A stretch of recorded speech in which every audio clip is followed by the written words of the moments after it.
Hi, guys. Hope you're doing well this evening. It's Fred and Sheila with Hatfield McCoy Museum Adventures and FS Investigates, or Fred and Sheila Investigates. Fred and Sheila Investigates. There's a SF Investigates already out Yeah. there, and we were being confused with him, so Sheila just changed it to Fred and Sheila. Right. Guys, been a long day. Ooh, la. It's late at night. You don't know that when you see this video, but we started doing some research. Got some good friends out there, good people that helps us, and We appreciate that. we appreciate them. The story is in the background there. Mr. Doug Harless. Yeah. Lily, Kentucky. 63-year-old working man. That's the story. Now, we run across a story where supposedly the Attorney General has appointed a new Commonwealth attorney to review and handle the Doug Harless case. That should be the thumbnail that drew your attention to this story. Okay. And hopefully we're correct. If we're not correct, we're going to blame it on this guy here. Now, this guy here's done an exceptional story he's written. We're not going to go over his whole story. A lot of it, especially the people in London, know it. Right. But he did talk to some people. He did talk to some witnesses and neighbors and different things. And there may be something in this story that people don't know. There was some stuff that I ran across that I wasn't aware of. So you may want to stick around and see what it's about and what he says. We're not going to go over the entire story. I'm going to try to just read a line or two or a paragraph here and there, and some of it's pretty interesting. He sounds like he's done his research. I hope he has. But if he hasn't, let us go ahead and put a disclaimer right here. Guys, we're not responsible. We're going to put a disclaimer. What we're going to go over here is mostly from this fellow's article that he has done. And you guys can go read the article. We'll post all that information at the back because there's a whole lot that we didn't go over. We're not covering his whole article. But right. It's huge. The other part is our opinions. We allege, we speculate. You know, got a favorite saying now, when there's lack of information, people tend to speculate. So we speculate. After a 40-year career in law enforcement, some of it I have some firsthand knowledge when he's talking about the Kentucky State Police here. And so we're going to get started. Get you a cup of coffee or a Coke. Sit back and follow along, and let's see how much of this you remember, what you've heard on this. Right. And how much you know. Huh? How much you know and how much, and maybe you'll hear something and say, I didn't know that. How correct this fella is. Right. At 11:51 p.m. on December the 23rd, 2024, the darkness of rural Lily, Kentucky, was cut through by headlights from cruisers of the nearby London Police Department. We know that's true. London Police was in Lily, Kentucky at that time on that date. Casting long beams across the modest single-story modular home. Outside was a gray Dodge pickup truck and a small red Chevrolet sedan. Inside was Doug Harless, a 63-year-old maintenance worker for Winterwood, a property management company, and he was roused from his sleep. Something was wrong. Okay. I don't think nobody can disagree with that so far. Right. Down the hill was Carl Merritt. And his wife, Tina. Getting a call there. Whoops. They heard the pounding and the deliberate blows against Harless's front door. Tina peered through the back door window, which divided their yard from Doug Harless's yard. Mm-hmm. She saw chaos outside. Squad cars were idling in Harless's gravel driveway. Mm-hmm. Tina told her husband, Doug's house is all lit up. The Merritt's home surveillance camera mounted above their door captured the scene Right. as a swarm of officers clustered at Harless's front door. We can see that from some of the video footage that we've seen. Is that the video footage we've all seen already? Mm-hmm. Or is there another camera? The officers knocking escalated to a battering. They went from just knocking on the door to battering. Then it stopped. There was stillness for an instant. Then came 5 cracks. Harless had been shot to death. For about 2 minutes following the shooting, the officers moved in agitated loops between Harless's front porch and their parked patrol cars, pacing tight circles, Wow. exchanging few words. Eventually, 4 of them clustered in the driveway, speaking among themselves. Now, guys, we saw that in the video. You can see after they all clear the house when the shooting's done, and they all leave out there, they come out in the yard and walk around and talk. Mm-hmm. And then what happens? Before anyone notified dispatch, shots fired. They shot Doug Harless. They come out in the yard and they walk around. This is on video. I think we've all seen it. Mm-hmm. And they talk to each other and walk around. And then they call in. Shots fired. A man inside had been hit. It remains unknown what was said during that brief but crucial interval between the gunfire and the call for help. This is interesting. I marked some stuff here in different colors so we'll know, but okay. The official later spoke to me on the condition of anonymity, fearing retribution by others within the law enforcement community. Wow. So this author of this story, had an official, law enforcement official, I assume, talked to him about this case, but he didn't want to be, say what, babe? He didn't want to be known. He didn't want it known who this gentleman had been talking to. So, and quote, this official told this author here, that bunch is like messing with the mob. Whoa. Or worse. He wrote me via text message referencing the officers present on the night on Van Zant Road raid.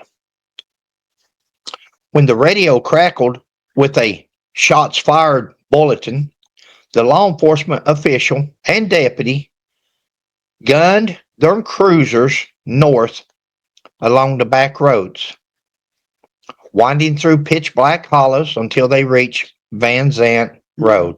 They parked at the bottom of Harless's driveway. The scene still had the stench of gunpowder.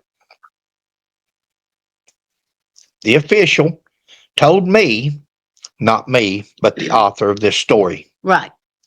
The official told me he could feel it in his gut that something happened outside the scope of ethical police conduct. The deputy or the law enforcement officer that showed up there said they knew something wasn't right. Wow. Approximated that there were 7 officers on scene, and each was panicked. Each had panicked looks on their faces. Mm-hmm. No doubt. You're in a shooting. You would be. The official stayed only 5 minutes at the scene, understanding that the officers had killed someone in their own home. He left, not wanting any personal involvement, Whoa. and not yet knowing that the London police officers had executed a raid at the wrong address. Wow. This guy didn't even know at the time that they had gone to the wrong address, alleged wrong address, whatever. But we feel that when this story first broke, that's the correct story. Now, through the last year almost, definitely some of the stories have changed. Well, that's interesting. He didn't want any involvement in it.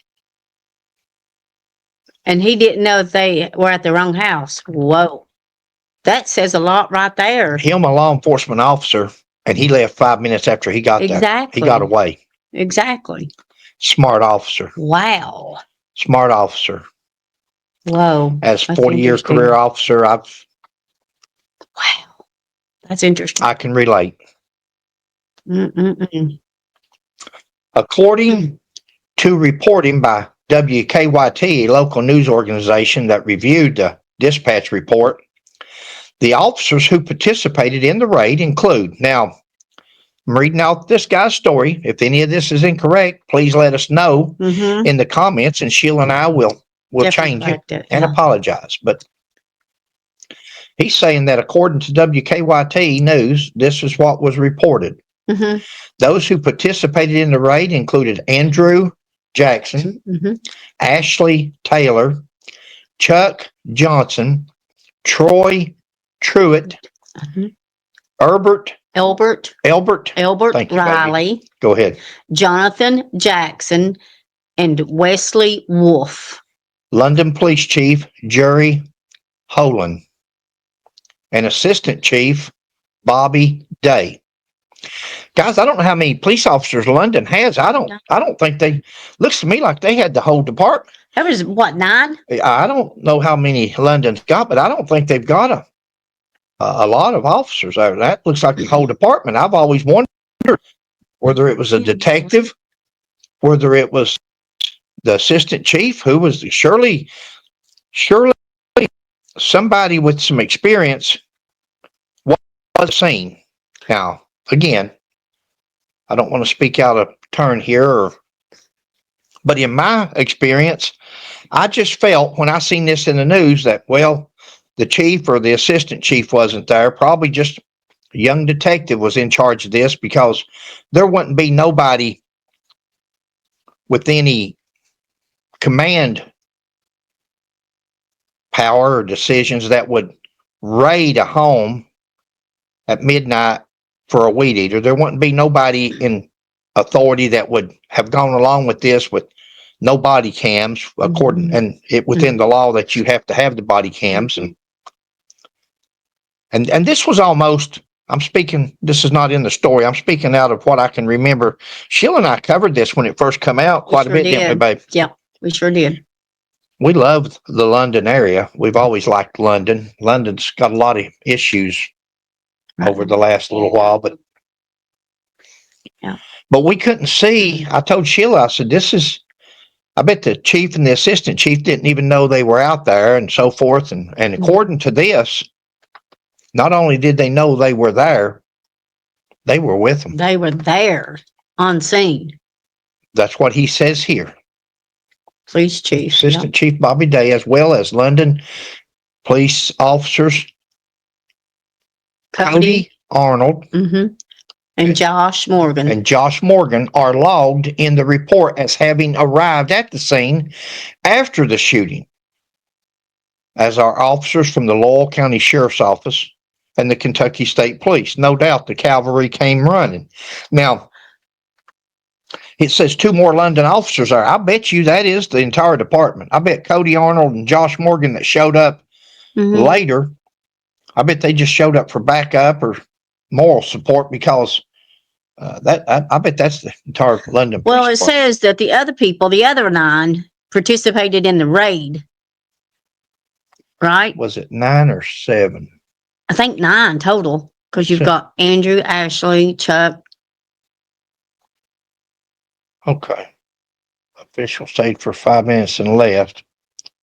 The officers who participated, Andrew, Ashley, Chuck, Troy, Albert, Jonathan, Wesley, the chief, Jerry, and the assistant chief, Bobby. There's none. That's 9. You're right. So there was 11 from London PD after the other 2 showed up. Wow. Several people with direct knowledge of the London PD's raid on Harless's home alleged that the dispatch report is inaccurate and blatantly logs the arrival of an officer who was at the scene before, during, and after the shooting. So they're saying that one of those officers that came in there later that was logged as coming in later was actually there for the whole thing. According to this, and he does say alleges. Mm-hmm. During our conversation, the Loyal County official named 4 of the officers who he remembered as being on site, including one who is not referenced in the dispatch report. What? This law enforcement officer that he had talked to that was only there 5 minutes and left, he says that there was another officer there that's not even referenced in the dispatch log. Wow. That either never, let's just read on so I don't double quote. Right. In the aftermath of the shooting, those close to Harless, as well as members of the law enforcement community, used the word reckless to describe the actions of London officers on the scene that night. This is what he's writing. Mm-hmm. The Loyal County official I spoke to criticized the London Police Department for serving a warrant after dark and in a rural area, one that fell outside the bounds of their department. That jurisdiction falls under the Loyal County Sheriff's Office. And going back off of this, we said in one of our first videos that why wasn't the Loyal County Sheriff's Office notified? Why wasn't there a county official with them? Why wasn't there state police officers with them on this raid? Usually, if you're going to make a raid, you'll eat dinner or whatever, and you'll say, hey, guys, we got a search warrant we're going to serve later tonight. You want to go with us? Yeah, that'll break the monotony. Sure, we'll go. It's not hard to find somebody to go serve a search warrant with you, which looks like they had adequate numbers, but did they have the adequate jurisdiction? And we've said this before, and I won't repeat myself, but had you had the sheriff or deputy sheriff that serves legal process all the time, summonses, subpoenas, warrants, things like that, evictions, these people know everybody. Everybody on the sheriff's department knows everybody in the county because they serve legal process. And had they been going there and said, well, we're going here to Doug Harless's, well, going to Doug Harless's, he's never been in trouble that I can ever remember, or that says 511 on the side of that house. 486 or whatever it is down there. Yep. You're going to hear about that after a while. Had they had the correct department with them, at least even one member, and at least one member, they could throw it back on them had something went wrong. Sheriff's Department's probably tickled pink that they wasn't asked to go that night because they're out of it. Right. State police is out of that part. Now, state police gets involved later, but it's like that old saying, haste makes waste, except for haste cost a lot. Oh, yeah. And once it's gone, you ain't bringing it back.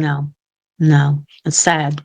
Loyal County Sheriff's Office was not notified about the raid until the shots fired call cracked over the radio.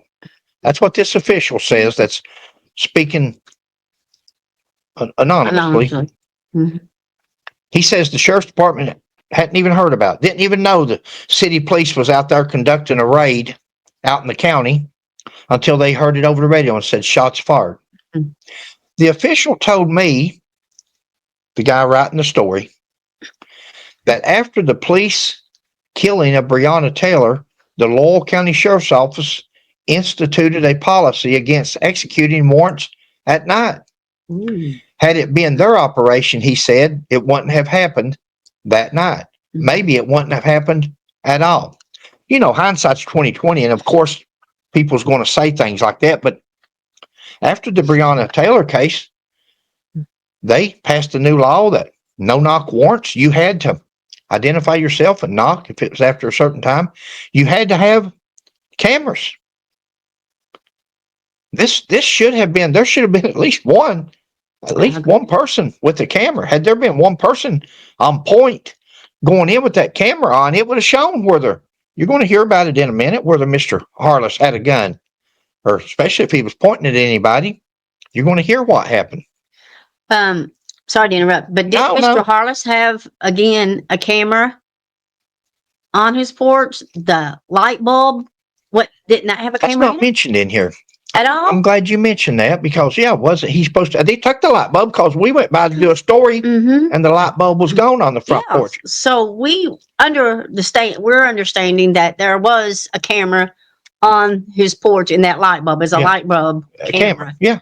And so that would have caught everything that was going on. You could at least heard what the police were I saying. forgot about that. Well, you can hear from the camera that The neighbors, when we heard them banging on the door, and police, and then but it was almost a no knock. Yeah. Do your clock stopwatch from the time they beat, from the time they kick the door open till you hear gunshots. Whoa, you might as well call that a no knock warrant, because by the time a man's asleep in bed in a deep sleep and startled away, and you holler, please, please, please, boom, and you're inside, all they hear is hollering and the door crashing in. They don't know if that's a bunch of illegals. Right. They don't know what's going on. If he's being robbed. And especially if you've never been in trouble, especially if you're not, if you're a drug dealer, if you're a thief, if you're something that you're thinking, oh, they'll probably knock at my door anytime, they're going to come busting in on me, you're expecting it. Right. Man's laying there in a deep sleep. Mm-hmm. They said he was still mourning. His girlfriend's had just died a year, less than a year before, and still mourning her. Different things. Doug Harless was 63 when he was killed by London police on Monday, December the 23rd, 2024, at his home in Lilly, Kentucky. No police body cameras captured the events of the raid of Harless's killing. London Police Department had suspended the use of that technology in March of 2023. Yep. They used to have cameras, used to have body cameras, but they said we don't need them no more, or we can't afford them no more, or we can't. They should have had at least one. They should have had at least one. And I've said it, and I'll always say it. I believe that if there's anything smoothed over on this investigation by the state police, I believe it'll come back to haunt them. I think that's what's taken so long for the investigation. State police don't have the best track record for telling the truth, especially nowadays. And I believe that there'll be, out of all them officers there, don't tell me there wasn't a rookie officer or somebody that had their phone on or done something, because they're going to go home and show their wife this big raid they just went on, where they kicked down a door, and they're going to show what we got into tonight. They're going to show. I'm sure they didn't go around and tell everybody after it's all over with. Somebody out there's probably had their camera on their phone when this was going on. So what you always say, Sheila, your favorite Bible, not favorite, but one of your favorites is the light and the dark. What's done in the dark will be brought to the light. Yeah. If something's been done or said wrongly, I believe it'll come out. Sure it will. It always does. It always comes out in the wash. Killing of Doug Harless was an innocent man. The raid was initiated in response to a reported theft of lawn equipment from the property of Loyal County's top official, Judge Executive David Westerfield. Now, guys, we're going to get around to the prosecutor. They evidently have had a change in prosecutors. Evidently, Mr. Steele has recused himself. Stepped aside or And the Attorney General has appointed a new prosecutor for this case. Some of you may know it. We didn't know it. Yeah. Some of you guys may be ahead of us, and you may already know that. You tell us. No, I'm kidding. I'm kidding. According to the London Sentinel Charles Hensley, Westerfield's nephew, and the owner of the equipment said the stolen items included 2 string trimmers, a steel 14-inch gas-powered pole pruner, and 3 backpack blowers. Items were appraised at just over $4,000. Wow. $4,000. The suspect of the theft, Hobart Buttery, confessed to stealing a couple of those items and was jailed hours before the police launched a late night operation to retrieve the tools. The raid that resulted in Harless's death. Guys, I'm going to make I'm not even going to, I was going to make an off the wall comment, but let's just make a hypothetical. Okay. I'm making a hypothetical, doesn't mean nothing. But Buttery confessed to stealing a couple of those items. Why would a known thief, if you're going to admit to stealing anything over $500 or $1,000, you've already, it doesn't matter if you do it 10 times or whatever, it's probably going to be, I've been out of law enforcement for about 7 years now. I'm retired, but used to be over $1,000. But why would a person confess that he took a couple of the items, but he didn't take all of them? If you're going to confess, if you're a thief, you're a thief. If you're a criminal, you're a criminal. If you're going to jail, you're going to jail. Would you not just go ahead and tell the truth? I think you would. I think that's called a clue. Now, what happened here? Well, let's talk hypothetically. What could have happened here? Okay. What could have happened here? And it happens a lot. I've known this from working cases myself. People will report, not saying this happened here. I'm not going to say it happened here, but hypothetically, in cases I've worked a lot in my law enforcement career, was people would overstate things that were stolen for the insurance company. Well, they've already had a burglary. Why not throw in a couple of diamond rings of the wife? Why not throw in a couple extra guns? But I can't remember the serial numbers on them, but yeah, I had some nice guns. They were taken. We had a battery charger. We had, you can name whatever you want. And the police officer puts that on his uniform offense report. He writes it down. Same charge for this criminal. You can only be charged with so much, same penalty. But these people that are falsifying the report are in a sense, stealing. Yeah. Because they're lying about the report of what has been stolen. Now, again, we're talking hypothetical. Right. We're talking on cases I've worked. Yeah, but I've come home and told Sheila before cases years ago that I've worked. Right. And I've told her. Yeah. I worked a case where I don't think this person had all that. I don't think, because the more he would go through the house, he'd say, yeah, my wife's diamonds are taken, my all this and that. And you don't trust, but you've got no proof. You just got to put down on the report what the person says. He's telling you what was stolen. You're doing the police report. That's up to the insurance company to hire an investigator to go out and really make sure that, can you show us the receipts for those diamond rings? Can you show us the receipts or tell us where you got those guns? So the insurance company has the right to investigate further. Sure. And we're not saying that happened here, but up here it says all these things were stolen, over $4,000 worth of stuff stolen. And Mr. Buttery confessed to stealing a couple of the items. Two. A lot more than a couple reported stolen there. And if that did happen, let's talk hypothetically, then that's sad. Because a man is dead because somebody stole, and somebody else that's done this may have very well been stealing themselves from the insurance company. Not saying that happened at all. There you go. I was going to say. Oh, yeah. I'm not. And we're going to put a disclaimer at the back of this, guys. We're talking hypothetically. I've got a 40-year career in law enforcement. There's not a case. There's not anything that in 40 years, there's nothing probably that I haven't seen or worked and so forth. I'm talking hypothetical. And it can happen. But it does happen. Yeah. It does happen. According to a dispatch report, at 11:26 p.m., officers set out for 489 Van Zant Road. will be en route to 489 Van Zant Road. Serve a warrant. Serve a search warrant. Or they may have done it on the phone. A lot of people with scanners, so you do it on the phone. So they can't hear you and be. So they can't hear you. Mhm. An address they had misidentified as Buttery's. This is in this guy's report. Mm. In fact, at the time of the raid, Buttery did not live at Van Zant Road at all. And his former address there was actually 515, not 489. Mhm. Not 489, which was what was written on the warrant, supposedly. Nobody to this day that I know of has seen the warrant. You'll hear about that in a minute.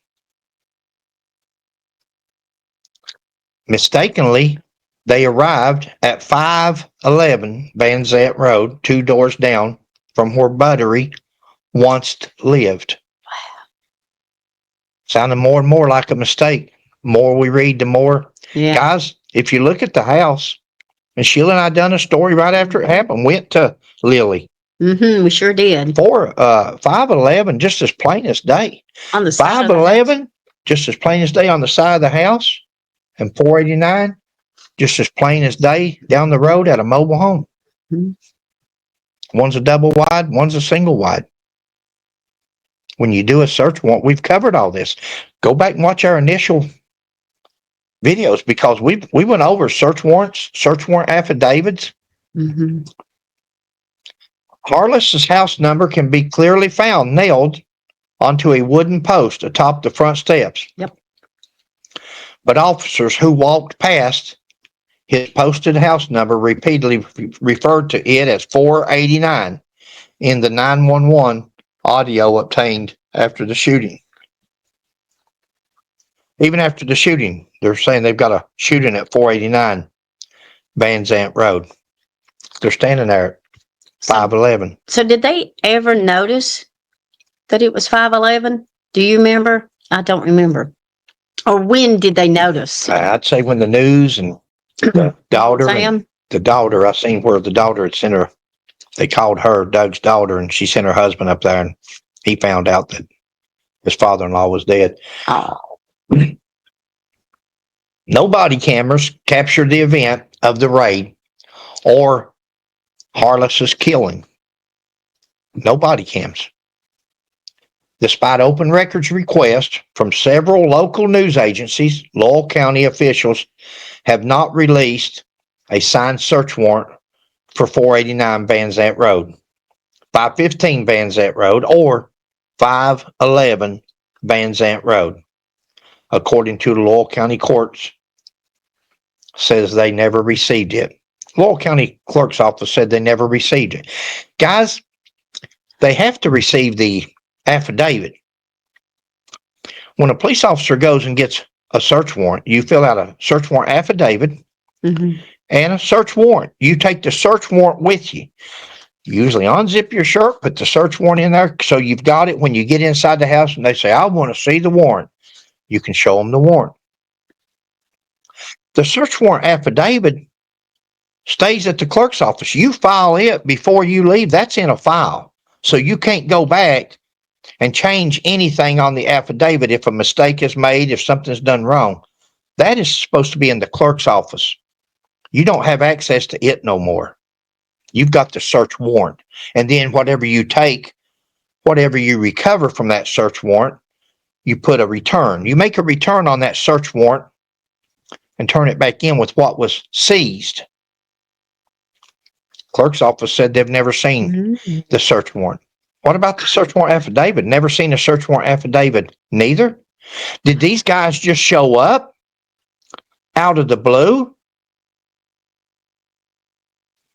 Is there a search warrant? Wow. No. See, You know, when you start looking at this, yeah.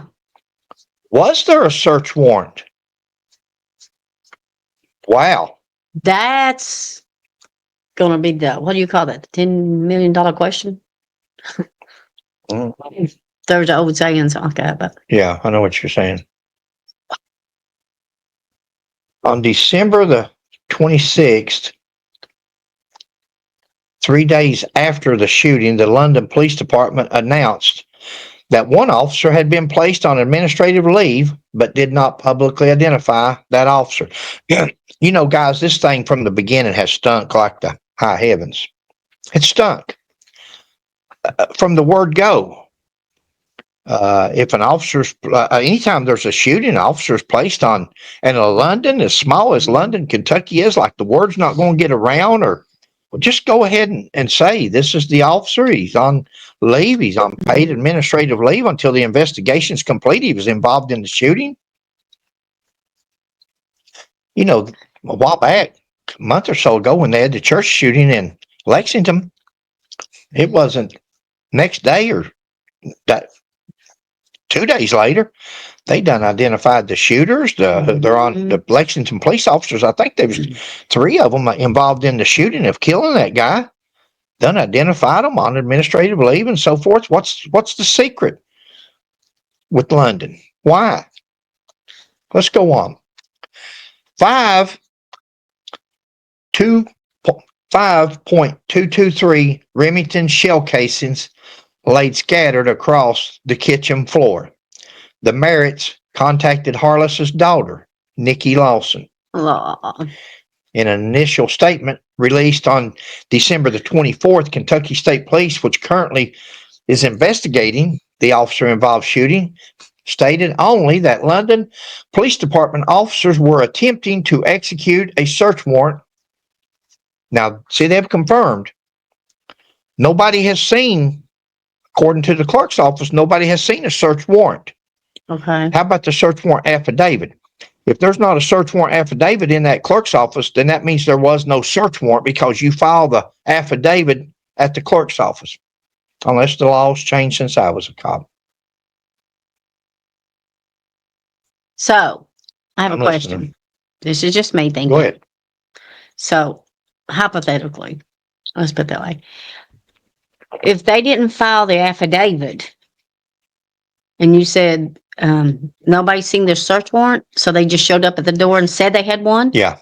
and nobody else has asked for the search warrant. Well, everybody, all the TV news stations, a lot of people have asked for the search warrant and probably the affidavit. The clerk's office says there's no search warrant there. Okay. If they didn't turn the search warrant back in that night, they didn't turn the search warrant back in, there would still be a search warrant affidavit in the clerk's office. There would still be a affidavit on file before they left. The cops don't keep that. We turn that in. We don't keep that with us. So, But the state police are confirming here. So the state police, in an initial statement released on December the 24th, 2024, Kentucky State Police, which is currently investigating the officer-involved shooting, stated only that the London police officers were attempting to execute a search warrant when a London police officer fired their agency-issued firearm, striking the individual. They wrote that Harless sustained injuries and that life-saving measures were performed on scene. They made no mention of Harless brandishing a weapon. We're going to get to that. That's a very interesting comment. And Sheila and I did stories on this from the beginning.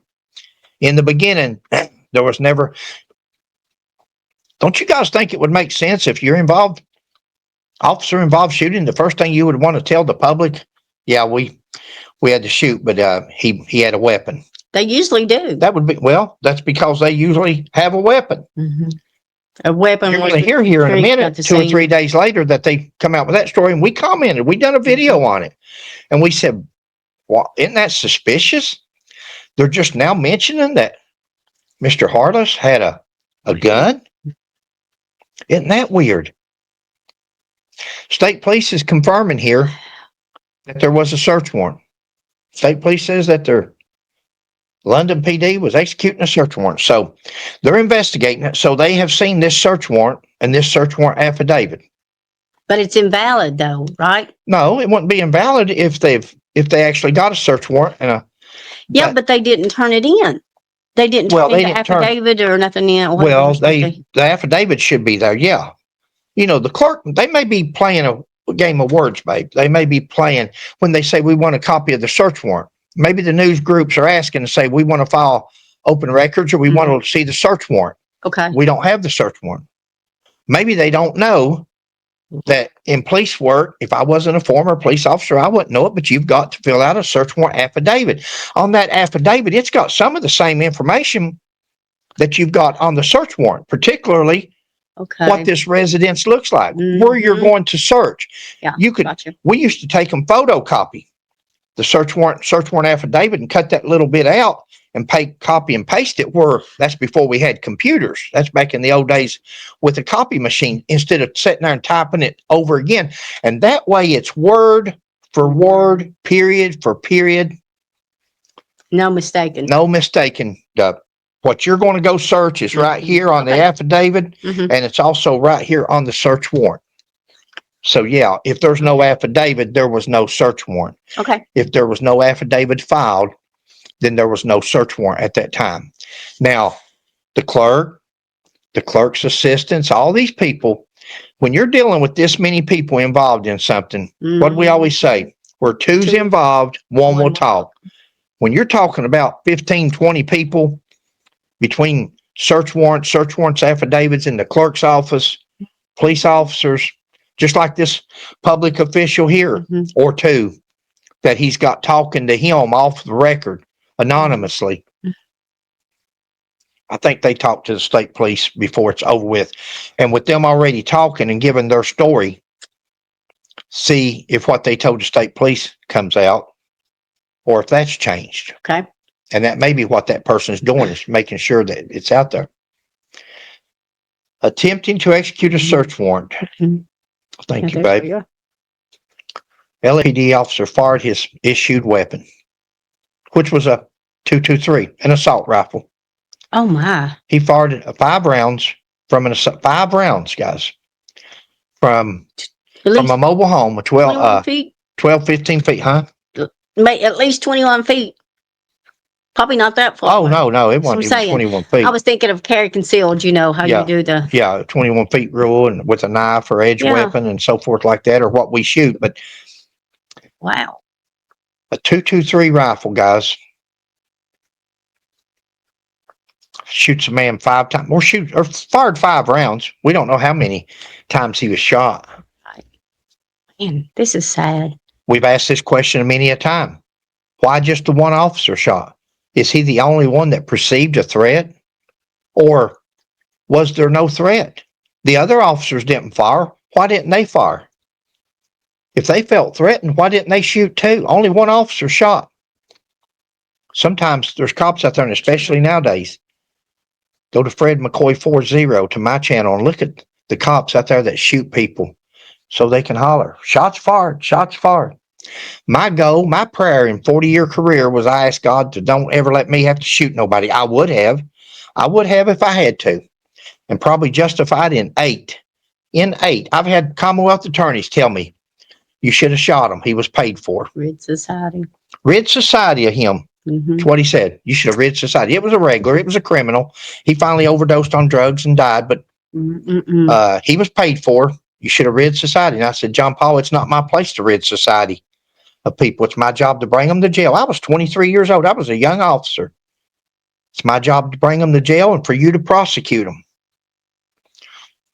What something to say to a young officer, impressionable officer, that you should have just went ahead. I'm in charge of the grand jury. We would take care of it. That's not a matter of being taken care of. It's a matter of what you feel here. That's right. That's right. And nowadays it's like police officers that's what they want to do. They want to shoot before they use pepper spray, a nightstick, baton, a taser. They will not go hands-on rather than getting out and getting in a self-defense class or karate or something or fighting MMA. Yeah. Wow. So why didn't the other officers shoot? They made no mention that Harless brandished a weapon. No mention. That was on December the 24th, Christmas Eve. So sad. But 2 days later, on December the 26th, the London Police Department claimed that Harless pointed a gun at them upon their entry into their home. A law-abiding citizen, never been in trouble with the law. but all of a sudden, he's going to point a gun at you. That assertion has not been supported by any public evidence, and sources close to the Harless family deny his possession and ownership of a firearm. Exactly. His daughter had stated, I think, if I remember this correctly, that her mom had gotten him a weapon and that he doesn't really like weapons, so he gave it back. Yeah. We were told that. We did a story on that. And it's been a while, so don't hold us to everything we say there, because them other videos, it's been a while. But Kentucky State Police spokesperson declined to provide additional details, citing the need to protect the integrity of this ongoing investigation. Guys, the Kentucky State Police, especially at the London, Kentucky Post 11, and she's kicking the heck out of me, but I'm saying it anyway, has got about enough integrity to fill up a pop can, in Fred McCoy's opinion. I got to see that firsthand.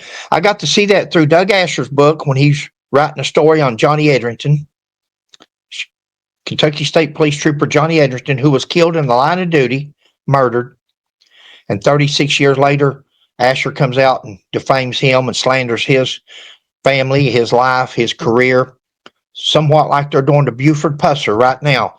After 58 years, you come out and it's incredible. Boys, what happens when you die? You can't defend yourself.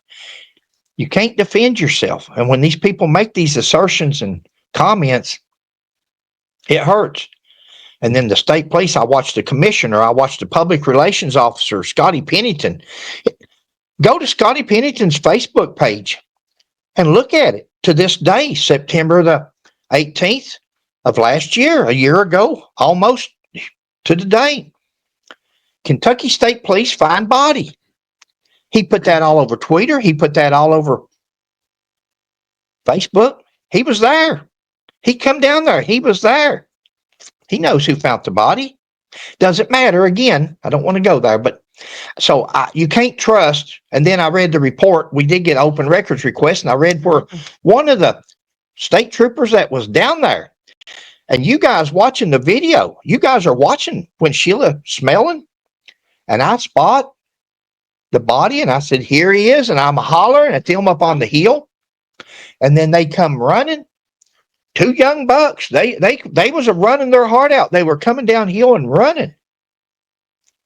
And it still took him a while to get there. And then when he gets there, he says, no pictures, no pictures. You got it. You got it.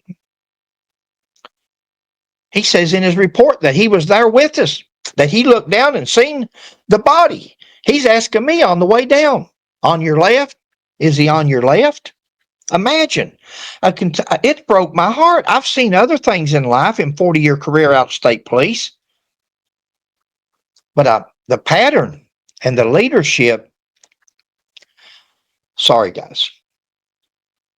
Lilly, Kentucky, where Harless lived and was killed, is an unincorporated community in southern Lowell County. Population is about 3,300, halfway between London and Corbin. Harless's brother, Mark, had confirmed this was my brother who was killed. He was shot 5 times. Wow. They were at the wrong address. Lilly was where Harless lived almost his entire life. So he was shot 5 times. Father and grandfather. Because we were talking earlier about 5 shots been fired. Thank you, baby. I didn't even catch that. That's what he says, ain't it? Yeah. So he hit 5 out of 5. The officer did. We said there was 5 rounds, 5 casings laying in the kitchen. Mm-hmm, mm-hmm. But his brother says here in this guy's documentary. Yeah, he's a quote. And I mean, this guy seems to have done an excellent job. And again, we're not going over but a speck of it compared to what he's got. But right, we picked out some of the most important parts. Yeah, Sheila, he was shot 5 times. This was at the wrong address. Sad. The raid on Harless's home was prompted by a search warrant for a stolen lawn equipment. The theft had already led to the arrest of Holbert Buttery, a local 49-year-old man with a criminal record. See, that has no bearing on Doug Harless being killed. Right. I don't care if he had a rap sheet a mile long. Don't care what Hobart Buttery did. We're talking about Doug Harless. But evidently, Buttery is the man who stole at least some of the equipment, according to him. On the night of December 23rd, before the raid on Harless's home, Buttery was booked into the Lowell County Correctional Center, where he is listed as an inmate even today. So he's still. Even today, he's in Lowell County Jail. Dang. Question was, why so many cops on the scene? Why AR-15s? Why at night? I agree. Over lawn equipment. Lawn equipment. Over a weed eater. Wow. Why? Since Harless's death, city leadership has begun to fray. Mm-hmm. London Police Chief Jerry Holland, London City Clerk. Caitlin. Thank you, babe. McPeak. And London City Council member Holly Little all resigned. Chief Holland was replaced by Assistant Chief Bobby Day. The promotion drew little attention at the time, despite Day's history. Guys, I'm going to go ahead and go over this Mm-hmm. because, again, if I'm not mistaken, at one time he probably worked at Post 11 there in London. And again, Post 11 has got some credibility issues from many years gone by. I think anybody in that area will tell you. They've certainly told us. So we hope we're correct on this. We're going to read you what's in this guy's documentary. If we're incorrect on any of it, notify us and we'll correct it on our video. More than 2 decades earlier, Day, that's the assistant police chief that was promoted to chief, then a Kentucky State Police sergeant shot and killed an unarmed man during an undercover drug operation in Jenkins, Kentucky. The victim, 62-year-old James Alexander of Roanoke, Virginia, was struck twice by rifle fire. Now, remember something here, providing that this story is true. Okay. I don't think he would have published this in this magazine that we're going to show after a while if it wasn't. Right. Hopefully.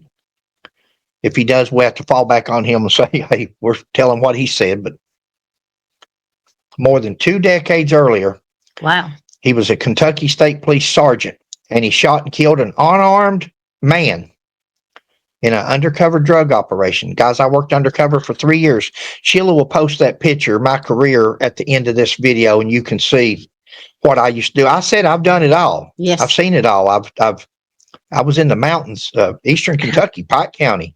Yep. The victim was 62 years old. He's 1 year younger than Doug. Struck by rifle fire. What do we have similarities here? First of all, we got the assistant police chief at the time, Bobby Day. Was it Bobby? Is that his name, Sheila? Yeah, Bobby Day. Last paragraph first. Okay, thanks. First, we got Bobby Day on the scene. Mm-hmm. Bobby Day, evidently, according to this, has been involved in at least one shooting in his career that resulted in a dead man, which was 62 years old, which was also, like Doug Harless, unarmed, shot with a rifle.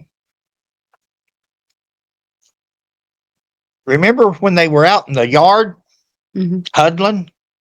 Who was in that huddle? Who was in that huddle? Who was telling people, because you heard earlier where it said life-saving procedures were taken. After they shot, life-saving procedures were taken. Were they? Because what we seen was a huddle out in the yard, first thing. There was no life-saving procedures given because everybody come out in the yard and huddled and talked. What was that all about? I wonder if a person that's ever been through something like this before, a rifle used, dead man, unarmed, yeah. Unarmed. This guy was unarmed. Doug Harless was unarmed for the first 3 days. For the first 3 days, I think it was. Then the story come out. Oh, he had a gun. He pointed at me. Pointed at somebody. Guys, if it looks like a duck, walks like a duck, quacks like a duck, probably got a duck. State police, I hope everything is done right on this case, because there's going to be a lot of people. You're always going to be questioned. Law enforcement's always questioned on things, but when you've got a Letcher County grand jury declined to indict Day. He wasn't even indicted. They presented him to the grand jury that he shot an unarmed man with a rifle and expressing sympathy to the family, but finding no criminal conduct. Day was placed on desk duty following the incident, which was later cleared, and he returned to active service. I think he retired from the Kentucky State Police has yet to officially conclude its investigation. I think they're talking about on Doug Harless. Okay. I think he returned and retired from the Kentucky State Police. Wow. Now he's the police chief there in London. Let's go to this. I cut some of this out so you guys can go read this fella's story. We don't want to cover it all. Sure. But what's that name, Sheila? Leverage? Uh-huh. Leverage. The Kentucky Commonwealth attorneys for nearby Wayne and Russell counties.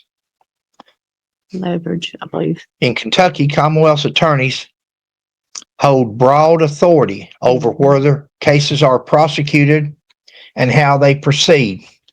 When a conflict arises or when the Attorney General deems a case especially sensitive, a special Commonwealth attorney may be appointed from outside the jurisdiction. If selected to bring charges in the Harless death, Matthew Leverage would be acting in such a role. On July the 21st, let's go to that in a minute. What they're saying here, guys, if this is true, if this is correct, they're saying that Mr. Steele, the Commonwealth attorney there in Laurel County, has stepped aside. He's recused himself. And rightly so, probably. Knowing and working with the police officers and working with the community and knowing people, it's probably the right thing to do. I admire him for that. I've watched him in the Mickey Stein's case, and I just think he's looks and actions are deceiving. You know, people says different things, but I've not seen. I'm glad he stepped aside. Yeah, that's a good thing. Matthew Leverage would be acting in such a role. So from what we're being told, the Attorney General has appointed a special Commonwealth attorney in that case. So if there's anything going before a grand jury, if there's anything happening, this will be the person that has the final say over it. Will be this special Commonwealth attorney. Now, it says here on July the 21st, 56 News reported that Buttery had accepted, go ahead. Accepted a plea deal in the felony theft charges against him. His sentencing is scheduled for mid-August. So they've had that, because we're going to hear in a minute that I think he was sentenced to 6 years. Listen to this. Listen to this. This is interesting. This is mortifying. This is sad. This is what Fred McCoy, I know people thinks I get, but this is our chief law enforcement agency in the state of Kentucky. This is supposed to be the cream of the crop. Between 2015 and 2020, troopers with the Kentucky State Police fatally shot 41 people, more than any other law enforcement agency in the state. They pulled the trigger in rural communities, on isolated highways, in trailer parks, at the edge of hollers. In each case, the agency investigated itself. Not one of the troopers involved in those 41 shootings faced prosecution. Not one stood trial. What a shame. Well, especially if they're guilty. I mean, is it possible that in 41 cases, that all of them was justified shooting? Is it possible? It's possible. Possible. Not Likely. not likely. Not likely. Possible, yes. I've seen according to the data gathered by the Washington Post, Kentucky state troopers are responsible for more rural county shootings than any other department in the nation. Wow, what a title to have. Washington Post, according to this guy's article here, he's done his research. It seems like Wow.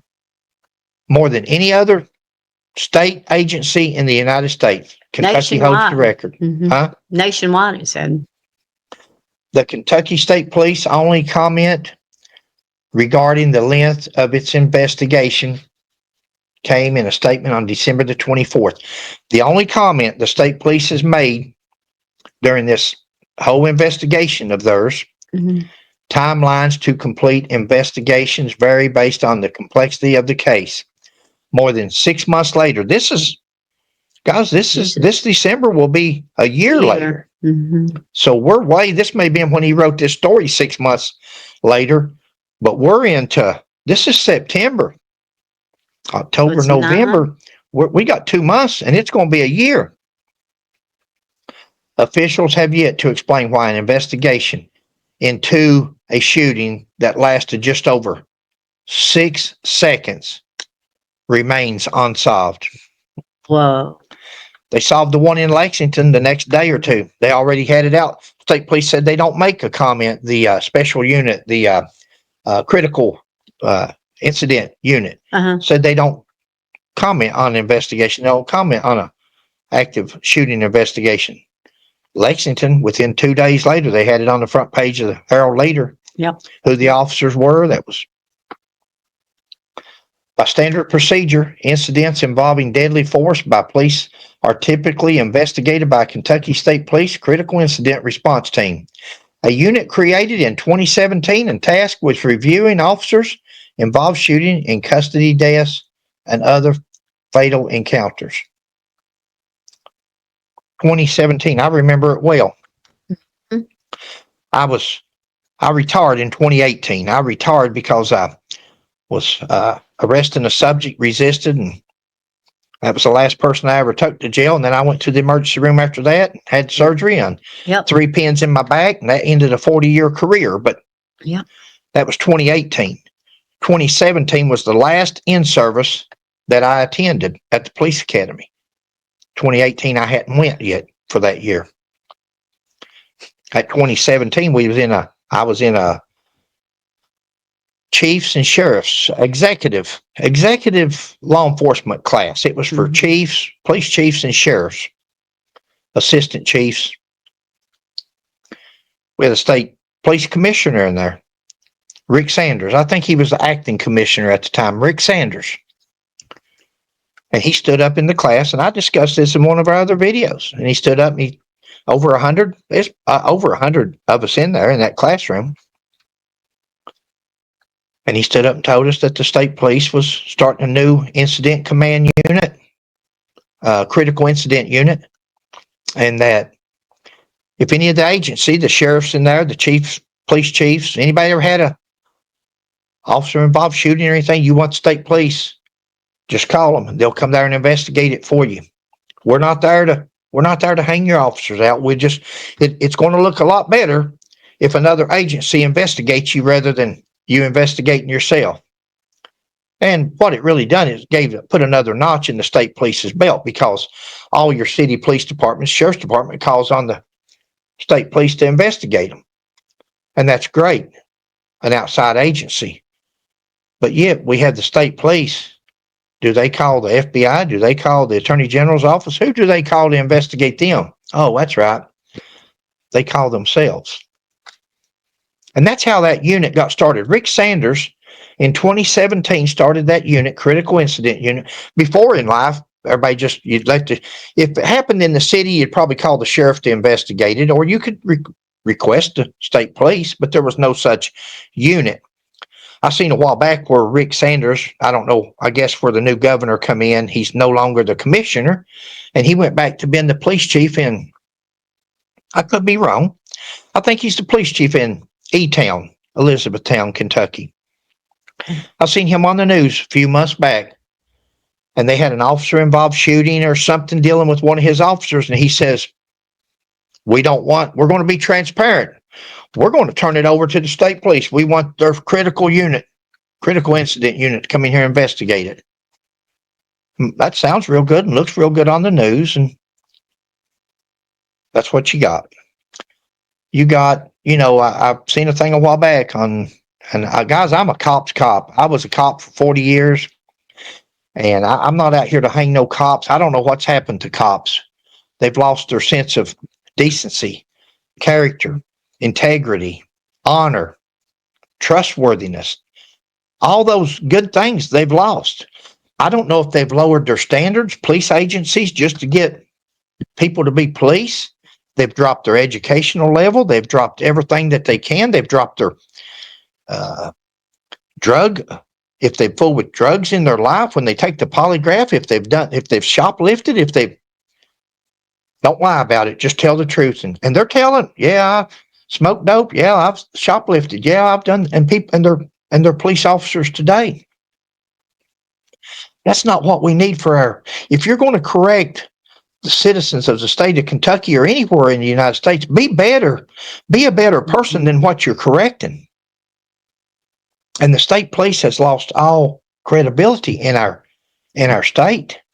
Go to Fred McCoy 40 YouTube channel. I don't make them stories up. People get mad. They call me and cuss me out and text me. They do. Yeah. I didn't make them stories.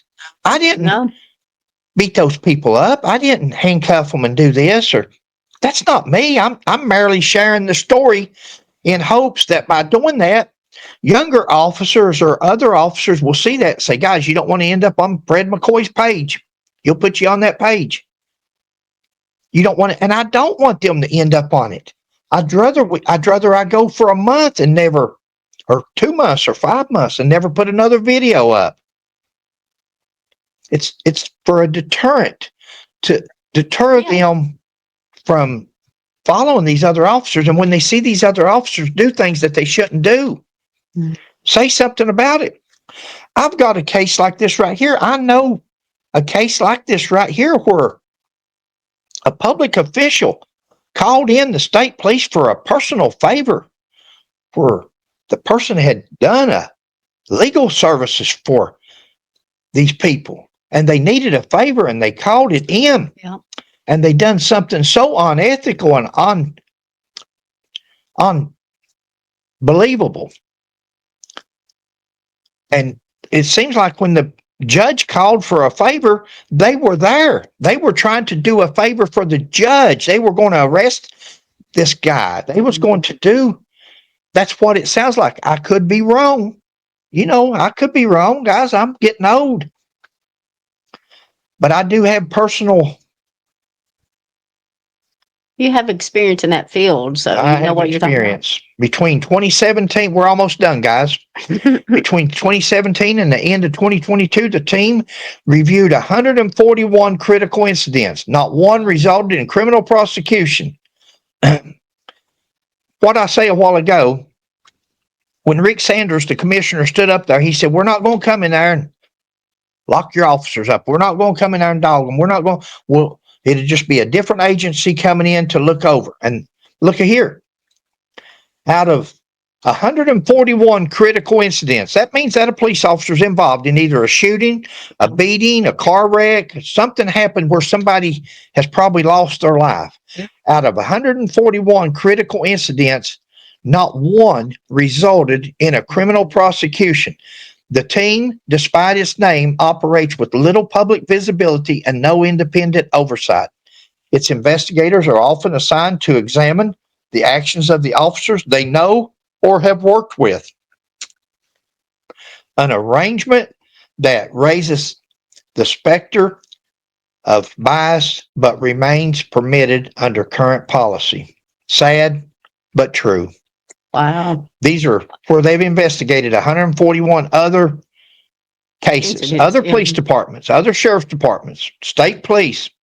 They've investigated not one was sent to the prosecutor for prosecution.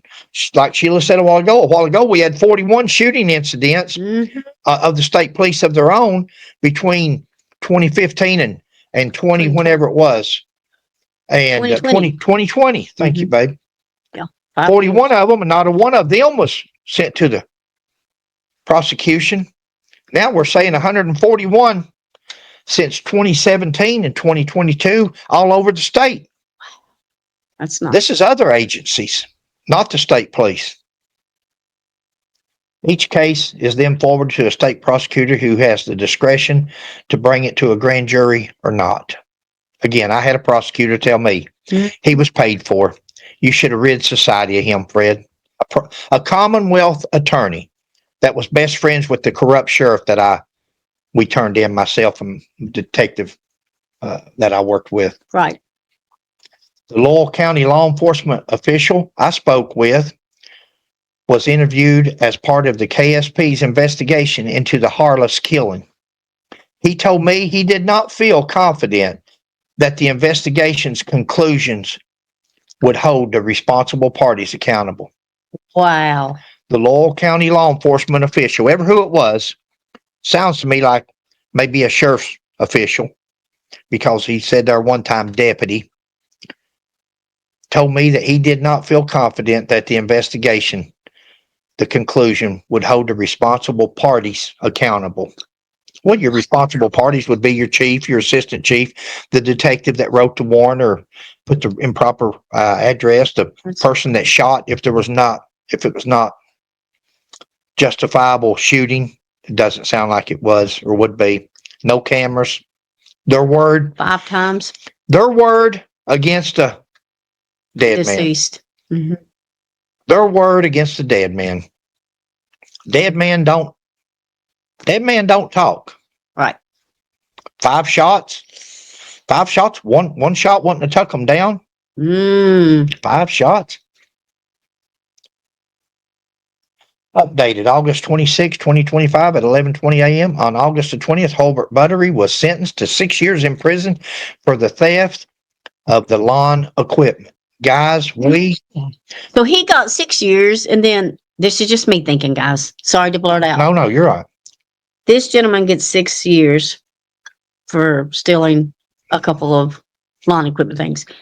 And the person that's possibly unjustifiable shot Mr.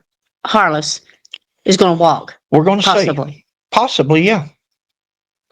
Possibly. Guys, we want to thank for this story, and this story was written. Support the Oxford American. Mm-hmm.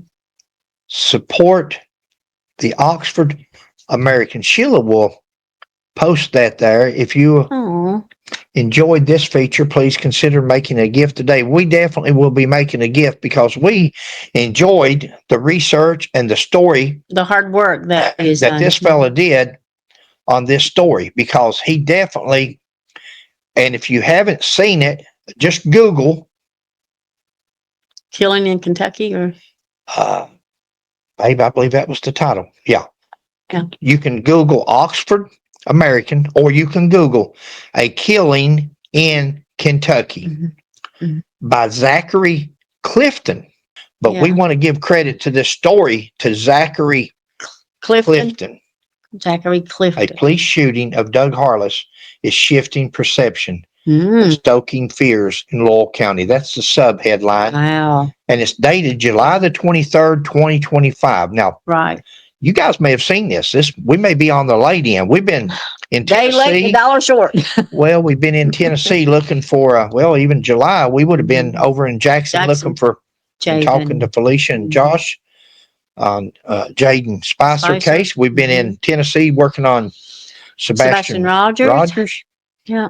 So, guys, we're sorry to drag this one out. We hope we made some kind of at least with this guy's story, because this guy has done a lot of research. And go read the whole story, because we touched on it. He's got it's a whole lot more than what we said. Yeah. And other than that, Sheila, you got anything No, that you can think of? no. If we find out anything else, we'll be sure to let you all know as soon as we find it out. And you all do the same to us, please. Yes. If you're in that area and something comes down, we're not interested in all the politics. This guy's got a lot of stuff in there about the mayor and council and different things. Mm-hmm. He got a lot of other stuff we didn't even cover on because, guys, we're not going to get into the political part. Politics is a dirty, dirty thing, and politics can ruin your community. In 40 years, I always worked for either sheriff's departments or city police. Well, if you work for a sheriff's department, you work for a magistrates and the county judge. Mm-hmm. The sheriff does. The sheriff, that's who we get our funding from, the magistrates and the county judge. If you work for a city police, you work for a mayor and council members. So every 4 years, in those 40 years that I worked as a police officer, every 4 years I had to worry about whether I had a job or not at the next election, because Yep. when they change out, You're out. you're just as apt to go as anybody else. And I've gone from sheriff's departments to police department, back to sheriff's department. That's just things that happen. Mm-hmm. Thanks, guys. All right, guys. We hope you're doing well. Thanks for watching. Please like, subscribe, and share. And we'll catch you on the next one. God bless. Bye.